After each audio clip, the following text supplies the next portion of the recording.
Students, क्या हाल समाचार है? सब बढ़िया होना भी चाहिए। आइए, आज हम लोग एक नए टॉपिक की तरफ मूव कर रहे हैं। नेम है टीडीएस। बहुत ही छोटा टॉपिक है, बहुत ही इम्पॉर्टेंट टॉपिक है, बहुत ही इंटरेस्टिंग टॉपिक है। और ट्रस्ट में ये टॉपिक बहुत सारे कन्फ्यूजन्स लेकर के भी आता है ना। तो टीडीएस के बारे में क्या क्या हम लोग समझेंगे। देखिए, कोई भी चैप्टर को जब आप स्टडी करते हो ना, तो उसका कंटेंट पहले रेडी कर लो कि इस टॉपिक में मोटा मोटा हम लोग क्या क्या समझेंगे, ताकि आप उस टॉपिक के इन एंड आउट के हिसाब से आप उन टॉपिक की गहराई में धीरे धीरे उतरोगे और आपको समझ में आएगा इसमें क्या क्या हमने समझ लिया और क्या क्या समझना बाकी है। तो टीडीएस में ऑफ कोर्स कोई भी चैप्टर स्टार्ट करते हैं तो पहले इंट्रोडक्शन समझते हैं, है ना। टीडीएस का इंट्रोडक्शन, टीडीएस का इंट्रोडक्शन मतलब व्हाट इज टीडीएस, टीडीएस क्यों।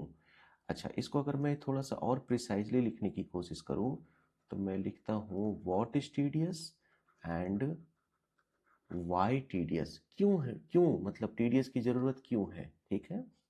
अच्छा, ये कर लेने के बाद में टीडीएस क्या है, क्यों है, इसका वाई से ना आपको एक चीज और समझ में आएगा। मैं यहाँ पे लिख देता हूँ बेनिफिट ऑफ टीडीएस। आप कहेंगे कि सर टैक्स का कोई बेनिफिट भी होता है। अब देखेंगे, आपको बेनिफिट भी समझ में आएगा इसमें। अच्छा, ये सारी चीज़ें हो जाएंगी जब आपको इंट्रोडक्शन क्लियर हो जाएगा। फिर क्या सीखेंगे भाई? सीखेंगे कि who can deduct TDS. TDS deduct कौन कर सकता है? टीडीएस की चार्जेबिलिटी जो होती है वो उनके लिए लाइसेंस होल्डर कौन होते हैं, देखेंगे। सब पहले लिखने दीजिए, धीरे धीरे सारी बातों को डिकोड करेंगे। अच्छा, उसके बाद क्या समझेंगे भाई? उसके बाद समझेंगे रेट ऑफ टीडीएस। टीडीएस अगर लगना है तो ऑफ कोर्स टैक्स अगर लगेगा तो टैक्स के कुछ परसेंटेजेस होने चाहिए। उन परसेंटेजेस के बारे में हम लोग बात करेंगे, ठीक है। अच्छा, उसके बाद क्या बात करेंगे? उसके बाद बात करेंगे एक काम करो, डिडक्टर डिडक्टी का रिलेशनशिप हम लोग यहीं पे क्लियर कर लेंगे। यहाँ पे एक टॉपिक मैं लिख देता हूँ, डिडक्टर एंड डिडक्टी का रिलेशनशिप। रहने दो, अब इसको इतना लिख के छोड़ देते हैं। उसके बाद क्या देखेंगे? उसके बाद देखेंगे रेट ऑफ टीडीएस। और टीडीएस के रेट में ना हम लोग यहाँ पे लिख देते हैं higher rate, standard rate, lower rate. समझ रहे मेरी बात को? और एक हो गया जीरो रेट। इतनी सारी बातें समझनी पड़ेंगी। मेन रेट्स कहाँ पे दिए हुए हैं? मेन रेट्स दिए हुए हैं यहाँ पर स्टैंडर्ड रेट्स में। बाद बाकी हायर रेट क्या होता है, लोअर रेट क्या होता है, जीरो रेट क्या होता है, सारी बातें देखेंगे। इतना काम कर लिए तो हमारा टीडीएस का कॉन्सेप्ट हमारे हाथ में आ चुका होगा, ट्रस्ट में। उसके बाद क्या चाहिए? सर टीडीएस की अकाउंटिंग। टीडीएस की अकाउंटिंग मतलब एक बात समझो, अगर आप जीएसटी स्टडी करते हो तो जीएसटी में क्या सीखे भाई? तो जीएसटी में सीखे कब आई जीएसटी लगेगा, कब सी जीएसटी और एस जीएसटी लगेगा, है ना, कितने रेट से लगेगा, उसके टाइम ऑफ सप्लाई क्या होते हैं। एंड ऑफ द डे करते क्या हो? सारे कॉन्सेप्ट का अकाउंटिंग ही तो करते हो कि भाई इतने रुपए के जीएसटी के लायबिलिटी मेरी पर बनी, जिसका पेमेंट हमें गवर्नमेंट डिपार्टमेंट को करना है। तो उसका आप पेमेंट करोगे तो उसकी अकाउंटिंग करोगे तब तो प्रोसेस करोगे ना भाई। तो end of the day her taxes का आपको अकाउंटिंग तो करना ही पड़ेगा। बिना अकाउंटिंग का कैसे काम करोगे आप, है ना। कैलकुलेशन कर लो, रफ वर्क जितना करना है कर लो, वर्किंग नोट जो करना है कर लो। एंड ऑफ द डे आप चूंकि अकाउंटेंट हो, अकाउंट्स डिपार्टमेंट से बिलोंग कर रहे हो, आई कॉम बी कॉम के स्टूडेंट हो, एम कॉम के स्टूडेंट हो, तो आपको करना क्या पड़ेगा? आपको एंड ऑफ द डे उसकी अकाउंटिंग करनी पड़ेगी, राइट। अच्छा, अकाउंटिंग करने के बाद क्या निकाल करके लेकर के आ गए? सर निकाल करके लेकर के आ गए कि आपके ऊपर टीडीएस की लाइबिलिटी कितने रुपए की बनी, ये टैक्स का पेमेंट आपको कितने रुपए का करना है। फिर क्या करोगे सर, फिर टीडीएस का पेमेंट करेंगे, टीडीएस का पेमेंट करेंगे, है ना, टीडीएस का पेमेंट करेंगे। अच्छा सर, टीडीएस का पेमेंट के बाद सारे काम हो गए? नहीं, टीडीएस का पेमेंट के बाद टीडीएस का रिटर्न फाइल करना पड़ेगा। क्या करना पड़ेगा? टीडीएस का रिटर्न फाइल। अच्छा सर, उसके बाद भी कुछ होता है क्या? हाँ होता है, टीडीएस की सर्टिफिकेट जारी करनी होती है। बात मेरी समझ आती है? तो ये पूरा इन एंड आउट हो गया कि टीडीएस में हम लोगों को जानने की जरूरत क्या क्या है। टीडीएस में हम लोगों को जानने की जरूरत क्या क्या है। ये हो गया टीडीएस का पूरा सिलेबस। विश्वास मानो, ये अगर आपके हाथ में आ गया, टीडीएस लगभग लगभग आपके हाथ में आ चुका होगा। लगभग लगभग। सर पूरा क्यों नहीं? पूरा इसलिए क्योंकि बहुत बार क्या होता है ना, प्रैक्टिकल लाइफ में काम करने के टाइम में कुछ आपको अनयूजुअल लाइक प्रॉब्लम्स आते हैं। वो ओवर द एक्सपीरियंस ही आपको धीरे धीरे समझ में आएगा, और आप विश्वास मानिए खुद ही उसको धीरे धीरे हैंडल करने के लिए आप अपने आप को रेडी पाएंगे। लेकिन पहले आप उसके कंटेंट को तो रेडी कर लो भाई, है ना। चलिए, पहला मुद्दा क्या उठेगा? बोलो, इंट्रोडक्शन। पहला मुद्दा क्या उठेगा? इंट्रोडक्शन। कि टीडीएस क्यों, टीडीएस क्यों, टीडीएस क्या। चलो भाई आगे बढ़ते हैं। अब यहां पर हम लिखते हैं, अब यहां पर हम लिखते हैं इंट्रोडक्शन,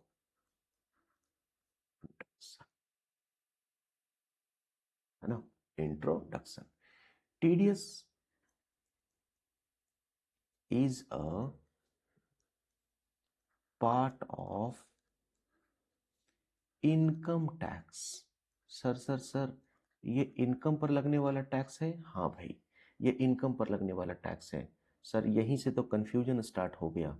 कैसा कंफ्यूजन? सर इनकम टैक्स का तो अपना सेट ऑफ रूल है कि कौन कौन सी इनकम पर कब कब कितना कितना टैक्स लगेगा। फिर आप बोलते हो टीडीएस का भी एक अपना रूल है।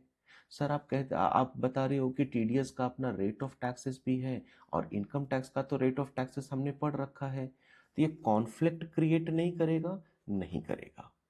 यही कॉन्फ्लिक्ट को ही तो हमें दूर करने की जरूरत है, ताकि आप एकदम सेपरेटली समझ सको कि टीडीएस का वजूद क्या है, इनकम टैक्स का वजूद क्या है, और कैसे टीडीएस इनकम टैक्स का पार्ट है ना।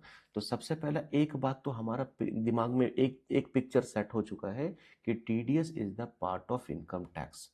जब टीडीएस एक इनकम टैक्स का पार्ट है तो इसका वजूद, टीडीएस का वजूद इनकम टैक्स से बियॉन्ड नहीं जा सकता है ना। इनकम टैक्स से बियॉन्ड नहीं जा सकता है।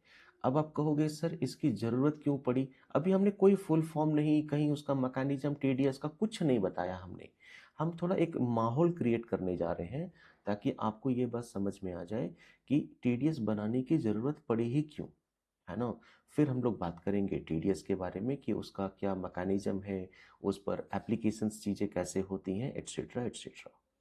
चलो एक सवाल हम पूछते हैं, भूल जाओ अभी इनकम टैक्स एक मिनट के लिए, भूल जाओ अभी टीडीएस एक मिनट के लिए। मैं आपसे एक सवाल करता हूं, और आप मुझे उस सवाल का आंसर दीजिए। आपको खुद ही कुछ बातें समझ में आएंगी। मैं कहता हूं कि अगर आप, मान लीजिए आपका नाम क्या है? आपका नाम है मिस्टर ए। आपका नाम क्या है? Mister A.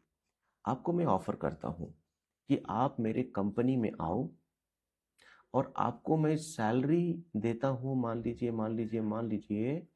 50,000 की, 50,000 पर मंथ की। आप मेरे कंपनी में आओ, आपको मैं सैलरी देता हूं 50,000 पर मंथ की। क्या आप कंपनी ज्वाइन करना चाहेंगे? मोस्ट ऑफ द केसेस आप कहेंगे हाँ ऑफ कोर्स मैं ज्वाइन करना चाहूंगा। ठीक है, या चाहूंगा या चाहूंगी। लेकिन अब मैं इस पर ना एक टर्म्स एंड कंडीशन रख देता हूं। क्या कंडीशन है सर? कंडीशन ये है, फॉर एन एग्जाम्पल, आपका जो डेट ऑफ ज्वाइनिंग है वो 1/4/2026 को है। ऐसा जरूरी नहीं कि 1 अप्रैल को ही होगा, मैं इजी करने के लिए थोड़ा ऐसा काम कर रहा हूँ। तो आपकी डेट ऑफ ज्वाइनिंग कब है? 1 अप्रैल 2026 को है। लेकिन आपको जो सैलरी मिलेगी ना साहब, वो 1 अप्रैल 2026, मैंने अप्रैल बीत गया, मई बीत गया, जून बीत गया, करते करते करते करते आप मार्च तक बढ़ जाइए। मार्च तक बढ़ जाइए मतलब क्या, 31 मार्च 2027 तक बढ़ जाइए। आपको इस पर जो जो जो पीरियड पर आपने काम किया उस पर आपको सैलरी नहीं मिलेगी। सैलरी कब मिलेगी, ये 26-27 में आपने काम किया ना, 26-27 में आपने काम किया तो आपको उस पर जो सैलरी मिलेगी वो कब मिलेगी जानते हो, वो मिलेगी 27-28 में। 26-27 में आपने पूरा काम किया, पूरी मेहनत आपने कर डाली, लेकिन आपको उस पर सैलरी नहीं मिल रही है। आपको सैलरी कब मिलेगी, आपको सैलरी मिलेगी 27-28 में, मतलब 1 अप्रैल 2027 onwards you will get the salary for a period of 26-27। अब आप मुझे बताइए कि क्या आप हमारी कंपनी में काम करना चाहेंगे। मेरे ख्याल से सारे बच्चे क्विकली आंसर कर रहे होंगे अपने अपने लेवल पे कि नहीं सर, नहीं कर सकते, नहीं कर सकते, क्योंकि सर 26-27 में अगर हम जॉब करेंगे तो मेरा जॉब में आने जाने का खर्चा, मेरे हाउस होल्ड एक्सपेंसेस, घर के खर्चे है ना, जितने भी आपके निजी खर्चे हैं वो खर्चे कैसे पूरे होंगे। आप अगर 27-28 में हमको पैसे दोगे तो 26 ठीक है, वो मेरा पैसा डूब नहीं रहा है, मेरा पैसा डिले हो रहा है, लेकिन जब हम काम करेंगे उस समय भी तो हमारे निजी एक्सपेंसेस होंगे, तो उस एक्सपेंसेस को मीट हम कैसे करें। इसलिए ऐसा तो काम नहीं चलेगा सर। काम कैसा चलेगा, काम ऐसा चलेगा कि आप 26-27 में हमसे काम लीजिए और 26-27 में ही आप हमको पेमेंट करते जाइए। कितना अच्छा लगा सुन करके कि हाँ, जो नॉर्मली होता है कि अप्रैल महीने की सैलरी अप्रैल में, या बहुत हुआ तो मई के 1 आध 2 तारीख 7 तारीख के भीतर, हाँ, मई का सैलरी मई के हिसाब से, जून का सैलरी जून के हिसाब से। आपको लगा ना, थोड़ा दर्द हुई ना आपको, हाँ, कि सर ऐसा कैसे बोल सकते हैं कि 26-27 की सैलरी अब 27-28 में दोगे। तो अब जानते हो दोस्त, अगर आप इनकम टैक्स की बात करो ना, किसकी बात मैं बोल रहा हूँ, इनकम टैक्स की, तो इनकम टैक्स का जो पेमेंट होता है ना, वो सरकार क्या कहती है जानते हो, सरकार कहती है कि आप 26-27 मतलब 1 अप्रैल 2026 टू 31 मार्च 2027 पूरा साल भर आप अर्निंग करो।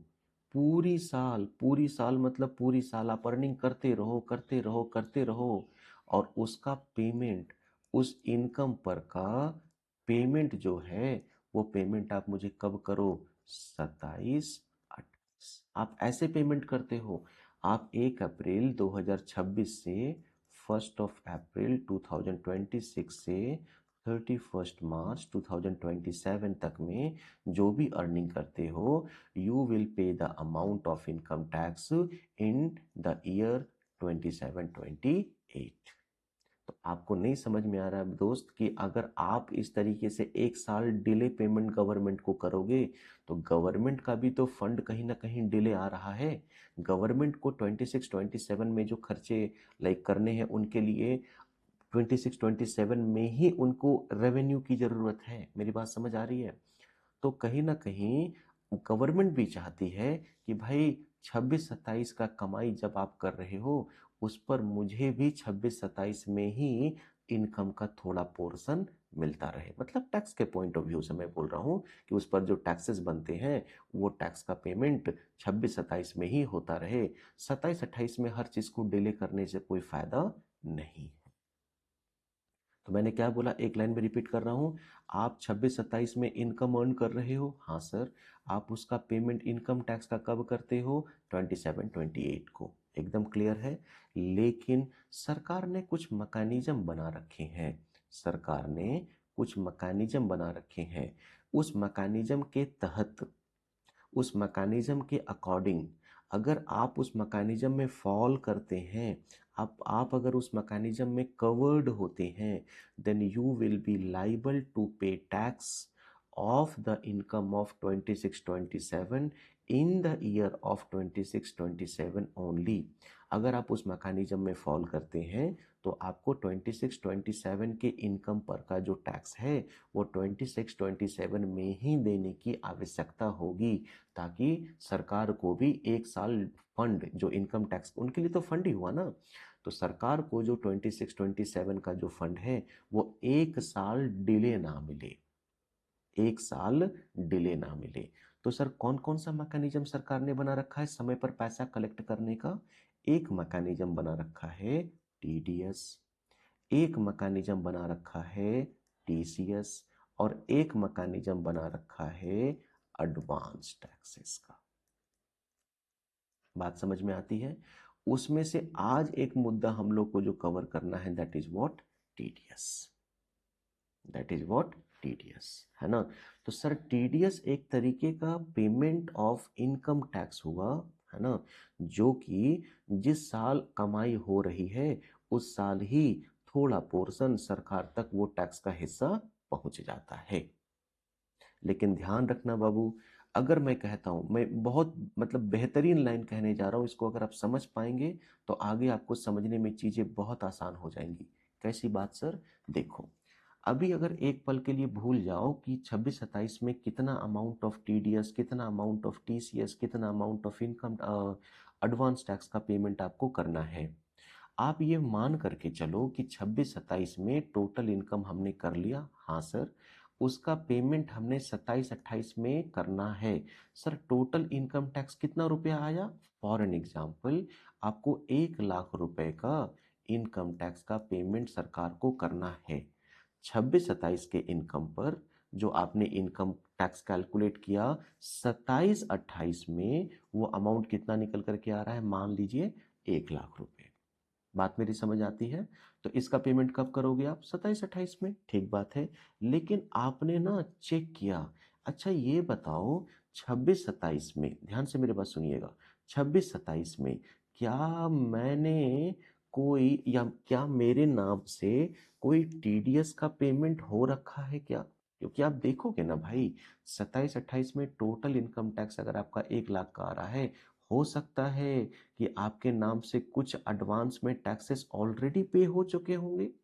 ऐसा भी तो होगा, तभी तो टीडीएस टीसीएस पढ़ रहे हैं हम लोग कि 26-27 के इनकम पर 26-27 में ही कुछ टैक्सेस के पेमेंट्स हो जाते हैं। कौन कौन से नाम से? टीडीएस के नाम से, टीसीएस के नाम से, एडवांस टैक्स के नाम से। तो मैं क्या बोलता हूं कि मान लीजिए टीडीएस के नाम से आपके नाम से सरकार को कुछ टैक्स पहुंच रखा है। कितना कितना टैक्स पहुंच रखा है भाई? मान लीजिए 20,000। ये अमाउंट कैसे आ रहा है? अभी तो पूरी कहानी बची हुई है, मैं अभी माहौल क्रिएट कर रहा हूं, मेरी बात समझिएगा। टीसीएस के नाम से आपका एडवांस टैक्स, मतलब इन द ईयर ऑफ 26-27 ओनली, आपका पेमेंट हो चुका है मान लीजिए 10,000 रुपया। एडवांस टैक्स के नाम से मान लीजिए आपका पेमेंट हो चुका है 40,000 रुपया। तो साहब टोटल टैक्स लाइबिलिटी आपकी कितनी आ गई थी? टोटल टैक्स लाइबिलिटी कितनी आ गई थी? 1 लाख रुपए। और आपके नाम से ऑलरेडी टैक्स का पेमेंट हो रखा है 20,000, 10,000 और 40,000, मतलब कितना हो गया? 70,000। तो आप क्या करेंगे जानते हो? यहाँ पर जब इनकम टैक्स की लाइबिलिटी कैलकुलेट कर रहे थे 1 लाख, उसमें से 70,000 माइनस कर दोगे, तो कॉमन सेंस की बात है ना? और नेट पेएबल कितना आ जाएगा? 30,000 रुपए। बात मेरी समझ आती है? अभी इसमें शेष वेश बहुत सारा कैलकुलेशन हमको दिखाना है, बट मैं आपको ये समझाने की कोशिश कर रहा हूँ कि टीडीएस, टीसीएस, एडवांस टैक्स का कोई इंडिपेंडेंट एंटिटी नहीं है ना? ये सारे के सारे इंडिपेंडेंटली काम करते हैं सिर्फ एक फाइनेंशियल ईयर में, और ले दे करके उनको डूब जाना होता है इनकम टैक्स के अमाउंट में ही। तो जितना आपके नाम से ऑलरेडी टैक्स का पेमेंट हो चुका है और टोटल इनकम टैक्स जितना आता है, यहाँ पर आपकी नेट लाइबिलिटी सिर्फ इतने की है। आपके नाम से कुछ पेमेंट्स अगर हो रखे हैं उसको आप माइनस कर लो, जितना बचता है उतना पेमेंट कर दो। सर एक सिचुएशन ऐसा भी तो हो सकता है। कैसा सिचुएशन भाई? रुकना 1 मिनट, हाँ रुकना 1 मिनट। चलो, एक काम करो, इसको ना अमाउंट को मैं हटा देता हूँ यहाँ से, इसको भी हटा दो। ठीक है, अभी पूरा फोकस किस पे करेंगे हम लोग? टीडीएस पे। मान लो टीडीएस आपके नाम पे कटा हुआ है 20,000 रुपये। कितना पेमेंट हो चुका है? 20,000 रुपये। और साल के अंत में आपको पता लगता है कि आपका जो एक्चुअल इनकम टैक्स है ना, वो सिर्फ 15,000 का ही था। सर ऐसा कैसे हो सकता है? अरे एकदम हो सकता है। अभी जिस जिस धारा में हम लोग बह रहे हैं उस धारा में बहू बस। ये कैसे पॉसिबल होगा? ये मेरा काम है, हम सिखाएंगे, है ना। तो हम क्या कह रहे हैं कि 20,000 रुपये का टीडीएस का पेमेंट आपके नाम से हो चुका है, और 27-28 में जब आप फाइनल इनकम टैक्स का कैलकुलेशन कर रहे थे, आपको समझ आया कि सर मेरा जो है ना एक्चुअल इनकम टैक्स कितना आ रहा है, सिर्फ 15,000। तो सर ऑलरेडी हमने 20,000 रुपये का 20,000 का इनकम टैक्स मतलब टीडीएस के नाम से पेमेंट कर रखा है। ये तो ज़्यादा पेमेंट हो गया। सरकार कहती बिल्कुल मत घबराओ, ये जो 5,000 आपने एक्स्ट्रा टैक्स का पेमेंट किया है ना, that you will get the refund. बात मेरी समझ आती है? ये दोनों एग्जाम्पल मेरा एग्जाम्पल लेने का मेन रीजन सिर्फ ये था कि आपको इसके बियॉन्ड सोचना ही नहीं है। मेरी बात समझ आती है? इसके बियॉन्ड आपको सोचना ही नहीं है। जो मर्जी आपके नाम से टैक्स का पेमेंट हो जाए, जो फाइनल इनकम टैक्स निकल करके आएगा उसके बियॉन्ड आपको नहीं जाना है। जो फाइनल इनकम टैक्स आपका आएगा उससे कम पेमेंट किए थे इस समय में, तो जितना बच गया उतना पेमेंट कर दो। फाइनल इनकम टैक्स जितना आया उससे ज़्यादा पेमेंट हो चुका है, तो जितना ज़्यादा पेमेंट कर चुके हैं उसका रिफंड ले लो। बस इतना सा बात आपको समझने का ज़रूरत है, ताकि सरकार को 26-27 में ही 26-27 के इनकम पर थोड़ा टैक्स का पेमेंट तो मिलता रहे साहब। जैसे आप उम्मीद कर रहे थे कि आप जब सैलरी अर्न करोगे तो सैलरी अर्न करने के टाइम सैलरी का पेमेंट भी उसी पीरियड में आपको मिलता रहे, तो उसी तरीके से सरकार भी तो ये उम्मीद करेगी। तो सर इसका मतलब ये हुआ कि टीडीएस टीसीएस एडवांस टैक्स एक तरीके का ऐसा लाइक मैकेनिज्म है इनकम टैक्स का, जिसके कारण से सरकार को सही समय पर पोर्शन ऑफ इनकम टैक्स पहुंच जाता है। Answer is yes. अब मेरे ख्याल से आप इतना तो समझ पाए होंगे दोस्त कि टीडीएस की आवश्यकता क्यों थी, है ना। क्या ये आवश्यकता जो बेनिफिट्स है वो खत्म हो गया क्या? बिल्कुल नहीं, अभी तो मैटर स्टार्ट हुआ है। आप अभी देखते जाइए धीरे धीरे। अब इसके बाद में बात आता है कि सर ये जो बात आप कह रहे हो ना कि टीडीएस 20,000 कट गया, टीडीएस में इतना पेमेंट हो गया, कैसे है सर? मैकेनिज्म तो समझाइए इसके बारे में। चलो अब इसके बारे में हम बात करते हैं, टीडीएस के बारे में, है ना। चलो हमने क्या लिखा यहाँ पे? टीडीएस। सर टीडीएस का मतलब क्या होता है? टीडीएस का मतलब होता है टैक्स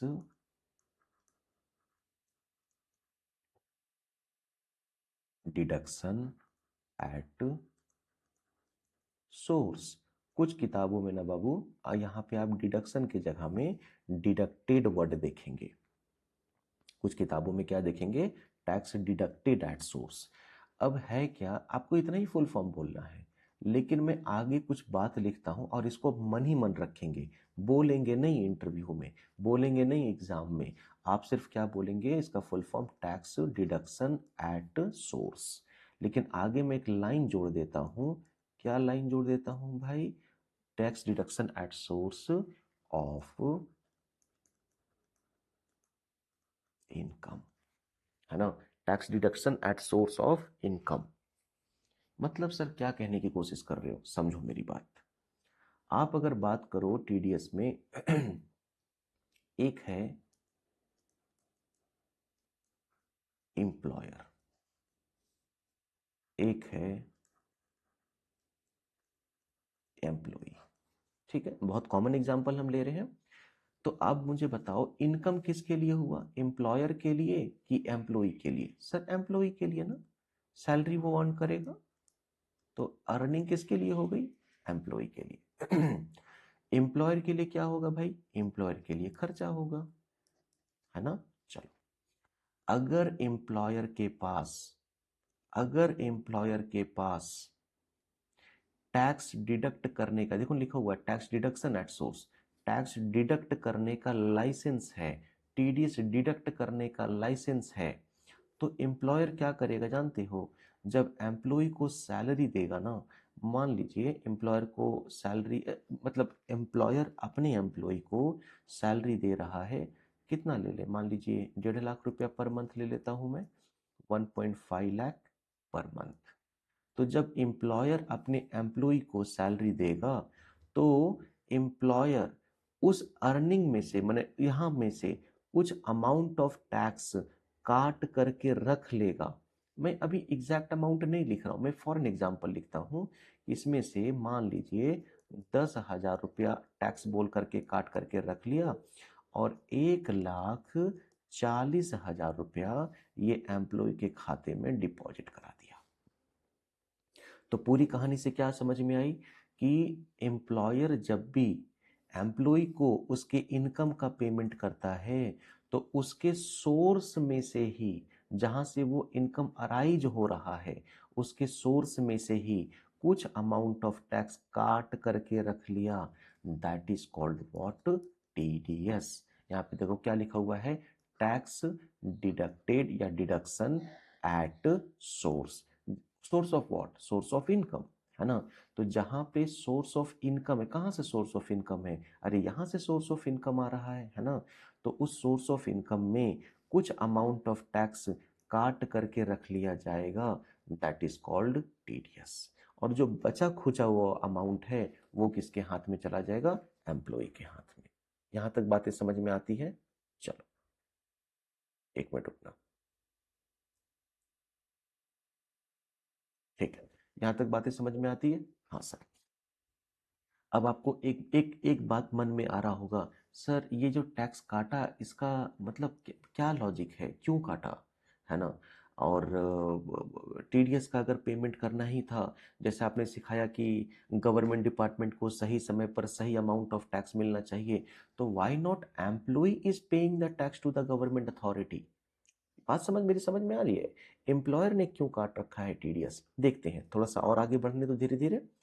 और दूसरा क्वेश्चन आपके दिमाग में आ रहा होगा कि सर ये 10,000 आपने एग्जाम्पल के तौर पे ले लिया, एक्चुअल फिगर कितना आएगा? ठीक। और तीसरा क्वेश्चन है कि दोनों क्वेश्चन समझना, एक क्वेश्चन क्या बोल रहे हैं हम कि एम्प्लॉई को अगर टैक्स का, इनकम टैक्स का पेमेंट करना है, तो आज तक तो हम लोग ये जानते थे कि भाई जिस पर्सन को इनकम टैक्स का पेमेंट करना है वो पर्सन खुद ही अपनी इनकम पर टैक्स का पेमेंट करेगा। लेकिन आज जान रहे हैं कि भाई किसी का इनकम कोई दूसरा आदमी पेमेंट कर रहा है। हाँ देखो ना, एम्प्लॉय का इनकम एम्प्लॉयर पेमेंट कर रहा है। क्यों ऐसा? Number one. Number two, number one लिख लिए कहीं पे ये क्वेश्चन। अब नंबर टू क्या है भाई कि 10,000 जो हमने अमाउंट लिखा ये तो इमेजिनरी फिगर है, इसका एक्चुअल अमाउंट क्या होगा? ठीक है। और नंबर थ्री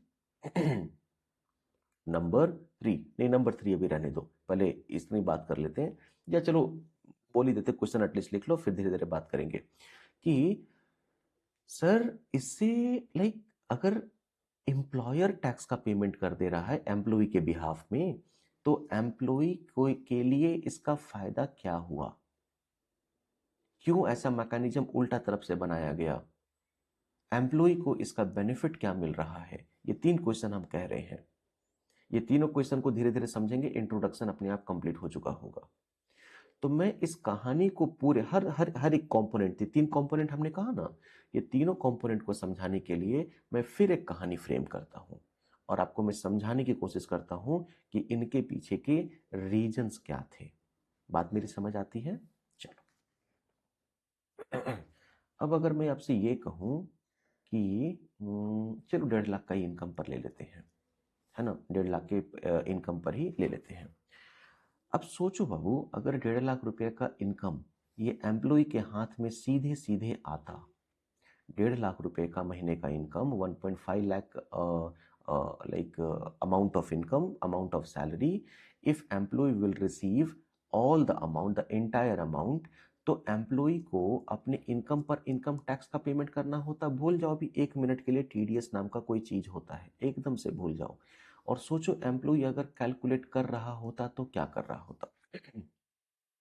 अच्छा, मैं देखो अभी ना मैं इनकम टैक्स आपको नहीं पढ़ा रहा हूँ, तो इसके लिए इसमें स्टैंडर्ड डिडक्शंस हो गए, है ना, सेस वर्ड हो गए, इस पर मैं अभी बहुत ज़्यादा घुस नहीं रहा हूँ। मेरा उद्देश्य यहाँ पर अभी आपको इनकम टैक्स सिखाने का नहीं है।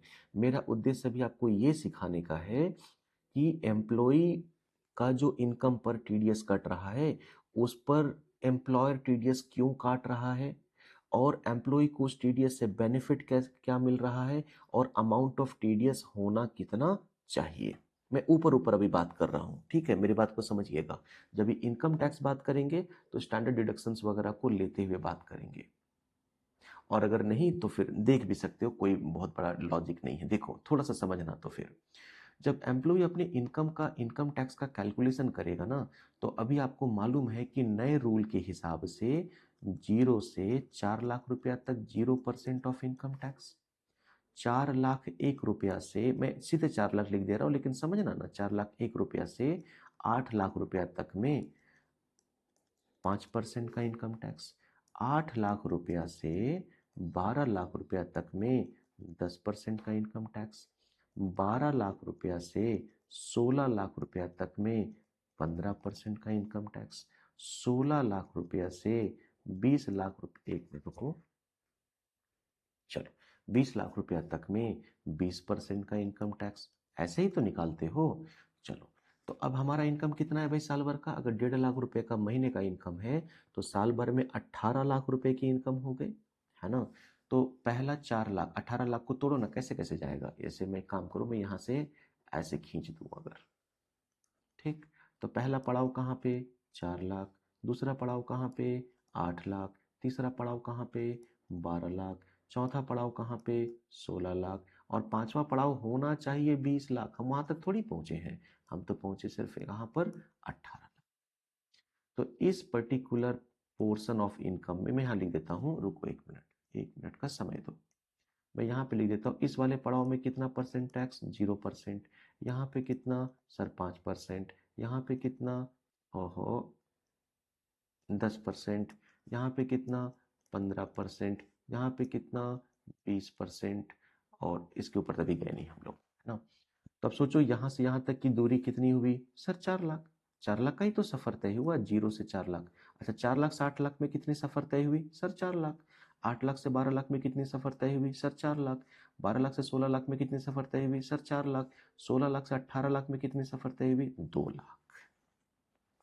4 लाख का 0% 0, 4 लाख का 5% 20 हजार, 4 लाख का 10% देखो 10 हजार लिखने जा रहे हैं हम, 40 हजार, 4 लाख का 15% 60 हजार, और 2 लाख का 20%, क्योंकि 18 लाख तक ही ना इनकम थी, तो 2 लाख का कितना हो गया? 20 और 20 40 हजार। बात मेरी समझ आती है? तो टोटल इनकम टैक्स अगर तुम जोड़ते हो बाबू, तो कितना हो जाएगा? 40 और 60, 1,60,000। टोटल कितना हो जाता है? 1,60,000। ठीक है, 1,60,000। ठीक, ये तुम्हारा हो गया। इस पे जानते हो, एक्चुअली में अगर तुम बहुत प्रिसाइजली बात करोगे ना, बहुत प्रिसाइजली, तो तुमको करना क्या चाहिए था? यहाँ पे जो 18 लाख रुपए का जो इनकम हमने लिखा था ना, इस पे 75,000 का तुम स्टैंडर्ड डिडक्शंस माइनस करोगे। मैं इसलिए थोड़ा सा इसको स्किप करने की कोशिश कर रहा था, क्योंकि जब तक आप इनकम टैक्स पूरी तरीके से नहीं जानेंगे तो आप नहीं समझ पाएंगे। तो मैं हिंट इसलिए कर दे रहा हूँ कि जो बच्चे इनकम टैक्स पढ़ने के बाद ये वीडियो देख रहे होंगे उनको आइडिया लग चुका होगा।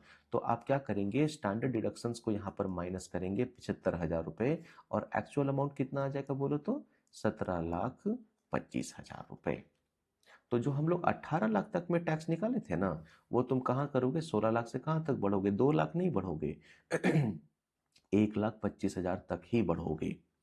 किसको माइनस करने के बाद? स्टैंडर्ड डिडक्शंस को माइनस करने के बाद, है ना? तो ये बात ध्यान रखना। लेकिन अभी मैं थोड़ा कॉन्सेप्ट को इजी करने के लिए मैं सीधे सीधे कहां तक लेकर के जा रहा हूं? 18 लाख तक। तो टोटल टैक्स कितना आ गया बाबू? 1,60,000।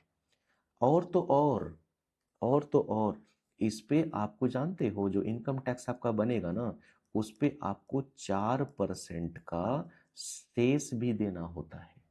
ये तो देंगे, 1,60,000 तो देंगे, और क्या करेंगे? और आप इसका 4% का सेस देंगे, माने 6,400 रुपए। मैं अभी 6,400 को भी इग्नोर कर रहा हूं। आप इग्नोर नहीं करेंगे, प्रैक्टिकल लाइफ में कभी इग्नोर नहीं करेंगे, लेकिन मैं क्यों इग्नोर कर रहा हूं? क्योंकि मेरा उद्देश्य अभी आपको ये समझाने का है कि टीडीएस का बेनिफिट क्या है, और लोड क्यों एम्प्लॉय पर बहुत ज्यादा ना पड़े, उनके बेनिफिट्स क्या आएंगे, ये चीज। तो To be very precisely, already I have told you that in the practical life you have to minus for 75,000, है ना, and you have to calculate tax on 17,25,000 only, है ना। मैं ऐसा क्यों नहीं कर रहा हूँ जानते हो? कभी कभी हो सकता है कि आप नए वाले टैक्स रिजीम के साथ में काम करोगे, कभी हो सकता है आप ओल्ड रिजीम के साथ में टैक्स काम करोगे, तो उसके लिए आपको इतना गहन अध्ययन करने के लिए पहले इनकम टैक्स समझ में आना चाहिए। और हम अज्यूम करके चल रहे हैं कि आपको वो चीज़ें सेपरेटली समझनी है, इसलिए मैं यहाँ पर कर रहा हूँ। लेकिन कुछ बच्चे ऐसे भी होंगे जिनको इनकम टैक्स की जानकारी होगी, तो आप उसको समझ जाइएगा बाबू। 75,000 को आप माइनस करते थे सैलरी के टाइम में, उसको माइनस करेंगे और टैक्स आप कितना पे निकालेंगे? 17,25,000 पे। और जो टैक्स मेरा निकल के आएगा उस पर आप सबसे पहले क्या जोड़ेंगे? 4% का सेस। अब जो इनकम टैक्स फाइनली आएगा वो हो गया 1 साल का पूरा इनकम टैक्स। एकदम एकदम क्लियर, ठीक। अब सोचो अगर मैं यहाँ पर राउंड फिगर 1,60,000 समझाने के लिए मैं ले रहा हूँ, है ना। रुकना थोड़ा सा, इसको मुझे हटाने दो यहाँ से। चलो, 1,60,000 का जो हमारे पास में इनकम टैक्स आया। अब जरा सोचो बाबू, हमने क्या कहा था कि टीडीएस अभी 5 मिनट के लिए भूल जाओ, टीडीएस अभी 5 मिनट के लिए भूल जाओ, और इनकम टैक्स का कैलकुलेशन मोटा मोटा अगर हम लोग करेंगे तो हमको ये समझ में आता है, रुकना 1 मिनट। चलो, हमें ये समझ में आता है कि सर बंदे की जो इनकम थी ना वो 1.5 लाख रुपए की थी। हाँ, और 1 साल का कमाई पर अगला साल इनकम टैक्स का पेमेंट होता है, ये आपने हमें बता रखा है, ये भी बात सही है। तो भाई साहब अगर 25-26 का यहाँ पे अगर आप डेटा ले रहे थे, यहाँ पर 26-27 का अगर आप डेटा ले रहे थे, तो 26-27 में 25-26 के कमाई पर का इनकम टैक्स आपको देना पड़ रहा होगा। तो 26-27 में जो इनकम टैक्स आप देंगे 1,60,000, वो कोई तो एक समय होगा जब आप ये पेमेंट कर रहे होंगे, कोई तो एक समय होगा, कोई तो महीना होगा। अच्छा मान लो, मैं एग्जांपल बोलता हूँ, मान लो आप जून के महीने में ये टैक्स का पेमेंट कर रहे थे। कब कर रहे थे? जून के महीने में टैक्स का पेमेंट कर रहे थे। तो साहब जून के कौन सा जून का महीना? 26-27 वाला। तो जून के महीने में अगर आप टैक्स का पेमेंट कर रहे थे तो जून के महीने में आपकी कमाई भी तो सिर्फ 1.5 लाख की ही थी। आप 1.5 लाख की कमाई को करते हुए आप कितना टैक्स का पेमेंट कर रहे हो? 1,60,000 रुपए। साहब जून के महीने में आपको घर से लगाना पड़ रहा है 10,000 रुपए और आप सरकार को पेमेंट कर रहे हो। जून का महीने का आपका हाउस होल्ड एक्सपेंस कैसे जाएगा? आप तकलीफ में आ जाएंगे साहब, लिटरली आप तकलीफ में आ जाएंगे। आपकी 1 रुपए की कमाई नहीं बचेगी, बल्कि घर से आपको 10,000 रुपए लगाने पड़ेंगे। सरकार इसी का सुविधा करते हुए सरकार क्या बोलती जानते हो? कि 1,60,000 रुपये का तुम्हारा टोटल टैक्स बना था। हम रिपीट कर रहे हैं बाबू, इसको इग्नोर मत करना। 75,000 और 4% का सेस टैक्स पर। तो 1,60,000 का तुम्हारा टोटल टैक्स बना था? बोले हाँ। इस 1,60,000 को तुम 12 से डिवाइड कर लो, 12 भाग में तोड़ दो, क्योंकि हमने स्टार्ट कहां से किया था? अप्रैल के महीने से। अगर आपकी ज्वाइनिंग मई के महीने से स्टार्ट होती है तो डिवाइडेड बाई 11 कर लेना। बात मेरी समझ आती है? अब एक महीने का अमाउंट कितना आएगा? कैलकुलेटर यूज करने तो मुझे।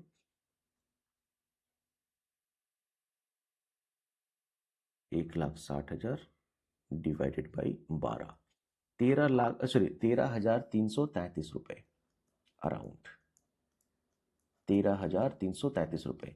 अच्छा एक काम करोगे, मैं एक छोटा सा आपको टास्क भी दे दूं। आप मुझे ना इस 18 लाख पे एक्चुअली टीडीएस कितना आएगा, मतलब ये जो 1,60,000 आ रहा है ना, उसको डिवाइडेड बाय 12 किए तो 13,333 हमारे पास में आ रहा है।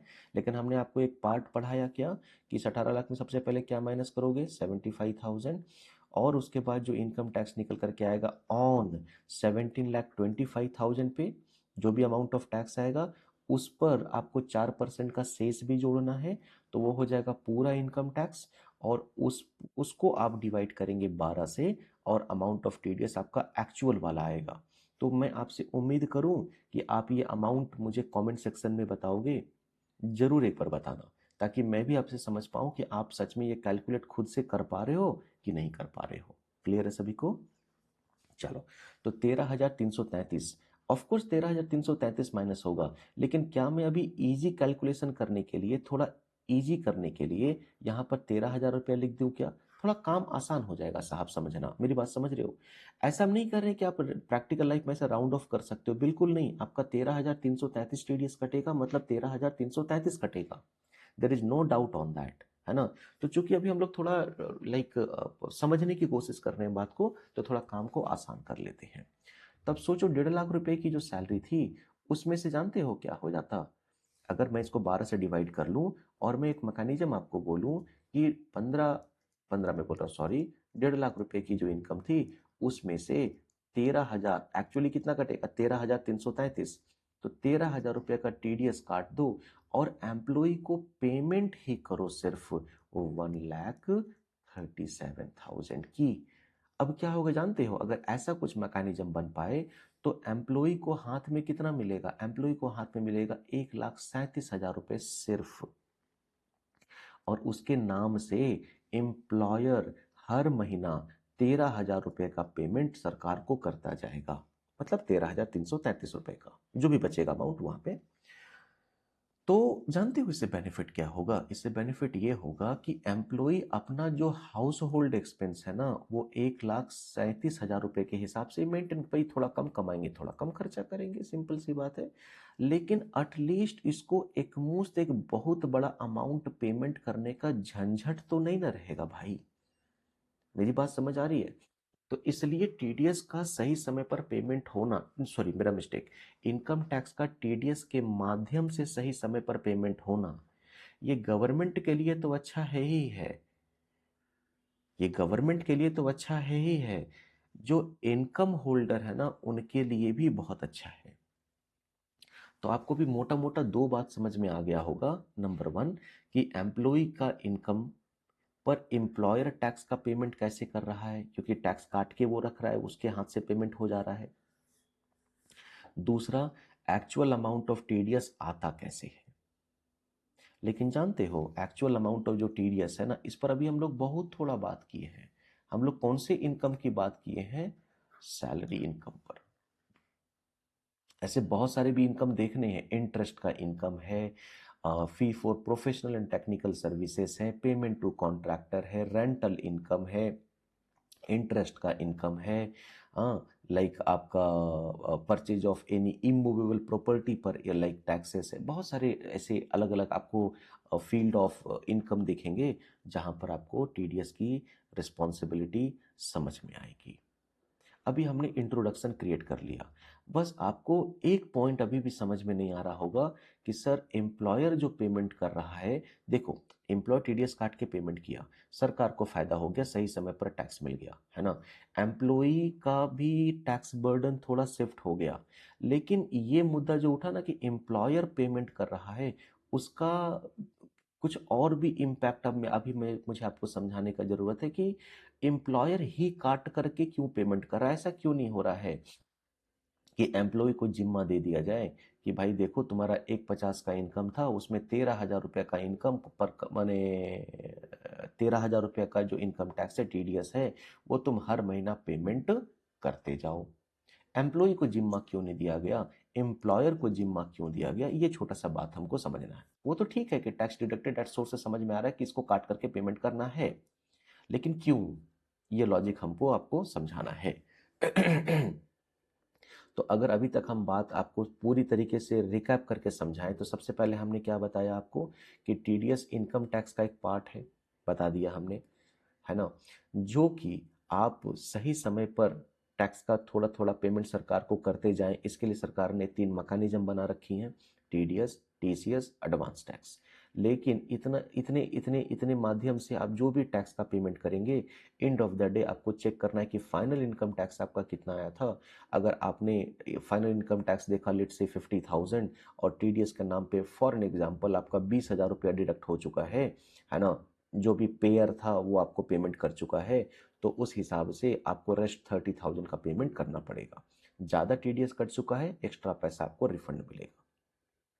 दूसरा चीज यहाँ पर क्या हो रहा है भाई, तो टैक्स डिडक्शन एट सोर्स जो हमने फुल फॉर्म बताया, उसका नाम समझ में आ रहा है कि जब भी सोर्स ऑफ इनकम जनरेट होगा तो उस पर्टिकुलर इनकम पर जो जो जो पेयर है ना, जो पेयर है वो थोड़ा अमाउंट ऑफ इनकम टैक्स, थोड़ा अमाउंट ऑफ टीडीएस काट लेगा और एम्प्लॉई माने पेई के नाम पे उस टैक्स का पेमेंट सरकार को कर देगा। एक लाइन में यहाँ पे लिख भी देता हूँ एक लाइन मैं यहाँ पे लिख भी देता हूँ, क्या भाई, डिडक्टर, जिसको आप बोलचाल के भाषा में क्या बोल सकते हो, पेयर, जो जो एक्सपेंस होल्डर है। देखो ना, एम्प्लॉयर विल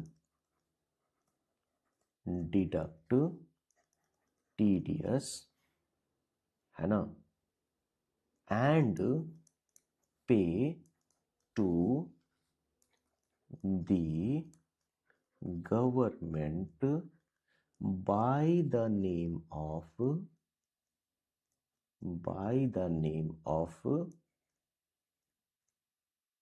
डिडक्टी, या फिर आप बोल सकते हो पेई। वो अपने नाम से सरकार को टैक्स का पेमेंट नहीं करेगा, वो किसके नाम से करेगा, वो डिडक्टी के नाम से करेगा। अरे तभी तो सरकार को ना समझ में आएगा भाई। देखो मेरी बात समझो, अगर मैं यहाँ पे कहता हूं कि लेट से जो एम्प्लॉय था ना, जो एम्प्लॉय था उसका सैलरी से इनकम कितना आ रहा था भाई सर, 1,50,000। टोटल अगर करो साल भर में तो कितना, 18 लाख। उसके और कोई बिजनेस बिजनेस इनकम भी थे भाई, बिजनेस एंड प्रोफेशन से भी कोई इनकम था, मान लो 5 लाख रुपया। मेरी बात समझ आ रही है? और भी कुछ इनकम टैक्स थे, और उसके फाइनल इनकम पर इनकम टैक्स बन गया, फाइनल इनकम पर और भी कुछ इनकम थे उसके, मान करके चलिएगा, ठीक है। तो टोटल इनकम टैक्स इसका बन गया, मान लीजिए 2 लाख रुपए का, जिस पर से उसका टीडीएस का जो अमाउंट है वो कटता गया। याद करो 1,60,000 रुपया का टोटल हुआ था, तो उसमें से सिर्फ कितना वो पेमेंट करेगा, 40,000 का। लेकिन अगर एम्प्लॉयर एम्प्लॉय के नाम से सरकार को टैक्स का पेमेंट नहीं करता, तो एम्प्लॉय के हिस्से में ये बेनिफिट आता कैसे? ये तो एम्प्लॉय का टैक्स था ना। तो एम्प्लॉय के नाम से सरकार को टैक्स मिला, ये जानकारी अगर सरकार को ना हो, एम्प्लॉय के नाम से टैक्स का पेमेंट हो रहा है ये अगर ना हो, तो एम्प्लॉय को ये टीडीएस माइनस करने का मौका कैसे मिलेगा? कैसे सरकार बोलेगी कि भाई तुम्हारे नाम पर टैक्स का पेमेंट हुआ था? तो इसलिए एम्प्लॉयर डिडक्ट करेगा टीडीएस, लेकिन किसके नाम से पेमेंट होगा? एम्प्लॉय के नाम से, है ना। तो उसका पेमेंट हो गया, 40,000 का रेस्ट पेमेंट करना है, ठीक है। इसके लिए जानते हो, एम्प्लॉय का पैन नंबर होना, अपने pan itself number, permanent account number, ये होना जरूरी होता है। अब आगे ये भी देखेंगे कि सर अगर पैन अवेलेबल ना हो तो क्या करेंगे, देखेंगे बाबू। एक ही दिन में सारा बात पढ़ा देंगे तो आप डाइजेस्ट नहीं कर पाओगे। अभी तक हम लोग सिर्फ क्या बात कर पाए जानते हो? अभी तक हम लोग सिर्फ बात कर पाए हैं, रुकना समय दो थोड़ा हमको, अभी तक हम लोग सिर्फ बात कर पाए हैं ये वाला बात, ये वाला बात मेरी समझ आती है? अब आपको मुझे अगले क्लास में ये सिखाना है, who can deduct TDS, TDS काट कौन सकता है, टीडीएस काट कौन सा सकता है? क्या सारे एम्प्लॉयर्स टीडीएस काटते हैं क्या? आप देखते हो कि छोटे छोटे दुकान में जाकर के पेमेंट करते हो, है ना। तो सॉरी मेरा मिस्टेक, छोटे छोटे दुकान में जाकर के आप देखते होंगे कि वो लोग अपने यहाँ स्टाफ रखे हुए हैं, लेकिन वो तो कभी टीडीएस वीडीएस के बारे में नहीं बात करते, है ना। अच्छा, रेट ऑफ टीडीएस क्या होता है? उसमें से एक हमने सैलरी पर का बात देखा, लेकिन हमने अभी आपको बताया कि टीडीएस अभी बहुत सारे अलग अलग फील्ड पे भी लगता है। वो पूरी की पूरी टेबल हम लोग को प्रॉपरली समझनी पड़ेंगी, है ना। तो दो बातें अभी आपके पास में एकदम अंधेरा अंधेरा भी लग रहा होगा कि नंबर 1 टीडीएस कौन काटेगा भाई साहब, और दूसरा टीडीएस कितने रेट से कटेगा। सैलरी पर तो समझ में आ गया, लेकिन सैलरी के अलावा भी तो बहुत सारे फील्ड हैं जिसका मैंने एग्जांपल अभी आपको दिया, तो उसका रेट आपको मुझे पढ़ाना पड़ेगा। ये दो पॉइंट जब आप समझ जाएंगे ना, तो 50% चीजें आपके हाथ में आ जाएगी। तो 1 से 2 सेशन अभी और लगेगा सिर्फ इसका, लाइक प्रोग्रामिंग समझने में। फिर उसके बाद में टीडीएस अकाउंटिंग की तरफ में आएंगे और फिर आगे की बात करेंगे। होप कि आपको यहाँ तक का पूरा लेक्चर समझ में आया है। अगर समझ में आया तो जरूर कमेंट करिए बाबू, लाइक करिए, थोड़ा मुझे भी इस पर इंकरेजमेंट मिलेगा कि चीज़ें और अच्छे से फ्लो में मुझे बनानी है, राइट। और अपने दोस्तों के साथ में शेयर करना बिल्कुल ना भूलें, ताकि ज़्यादा से ज़्यादा लोग इस पर्टिकुलर लेक्चर को देख करके कॉन्सेप्ट अपना टीडीएस का क्लियर कर सकें। ओके, मिलते हैं नए वीडियो में आगे की टॉपिक के साथ।